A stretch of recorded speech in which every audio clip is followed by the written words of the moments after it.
Então, hein? Feriado para o WhatsApp hoje. Deixa eu ir pro Enem, hein? Me dá detalhes do Enem de ontem, ô Samanta, me dá detalhes do Enem de ontem. Muita gente andou publicando prova, foi desclassificado. Algumas pessoas se surpreenderam com o tema da redação. A prova de matemática parece que foi cabeluda. Me dá detalhes, por favor, na tela. Ao todo, 36 candidatos foram flagrados postando fotos do Exame Nacional do Ensino Médio. Por conta da atitude, foram eliminados. Só no primeiro dia foram 24 estudantes desclassificados. As fotos tiradas da prova foram colocadas nas redes sociais. Mesmo fato aconteceu no ano passado, só que 65 candidatos foram expulsos, muito mais do que esse ano. O MEC informou que vai continuar monitorando as redes sociais. E apesar das fotos tiradas, o governo federal nega a possibilidade de qualquer tipo de vazamento de informações referentes às provas. Olha, eu já estou recebendo aqui até o Roberto Alencar, o professor, boa tarde, professor, que esteve aqui com a gente semana passada e deu inclusive uma dica de que a lei seca poderia ser um tema recorrente para a redação e acabou sendo o tema, os efeitos da lei seca, né, professor? Boa tarde. Boa tarde, muito bem. Eu citei 4 linhas temáticas e uma delas seria a cobrança de temas relacionados a crimes. Citei como exemplo, a violência contra a mulher e Lei Maria da Penha, violência no trânsito, lei seca. E diz para o telespectador que todos os temas relacionados a crimes possuem um fator em comum, que seria a impunidade e a própria ineficácia da lei. Certo? Então, no caso da redação do Enem,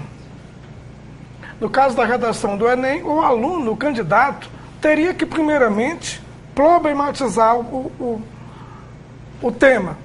O que é problematizar o tema? O tema foi os efeitos da implantação da lei seca.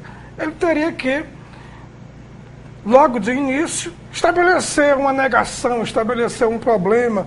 Por exemplo, a lei seca, apesar dos efeitos positivos, ainda é ineficaz. E não está sendo aplicada, né? Não está sendo aplicada devido à impunidade, devido à própria precária fiscalização, devido ao despreparo de alguns policiais.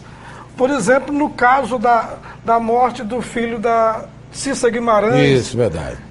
Em função da propaganda acirrada do uso de bebidas alcoólicas. Então, tudo isso enfraquece a lei. Essas questões poderiam ter sido levantadas por ele. E no final da dissertação ele teria que dar uma solução. Assim, se ele apontou a impunidade como um dos fatores do problema, ele tinha que dar uma solução para a impunidade.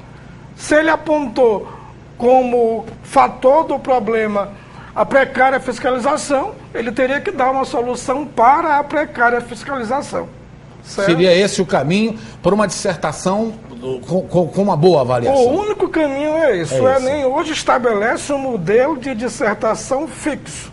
O Enem não abre espaço, infelizmente, para a criatividade, para a originalidade.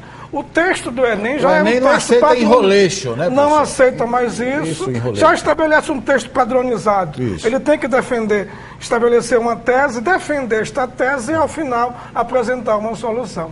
Nesse ano, o que aconteceu também é que o Enem não está mais permitindo nenhum tipo de deboche. É verdade. Olha, você acredita que hoje, já pela manhã, antes de vir para cá, eu tive com a mãe de um estudante que chegou para mim com um rascunho do filho dela. E, professor, eu não o conheço, eu vim aqui saber da sua opinião, porque meu filho fez a redação, muito bem feita, mas no final ele escreveu dessa forma. O que foi que ele escreveu? Então, ele simplesmente terminou a redação dele dizendo: se for dirigir, não beba. Se for beber, me chame.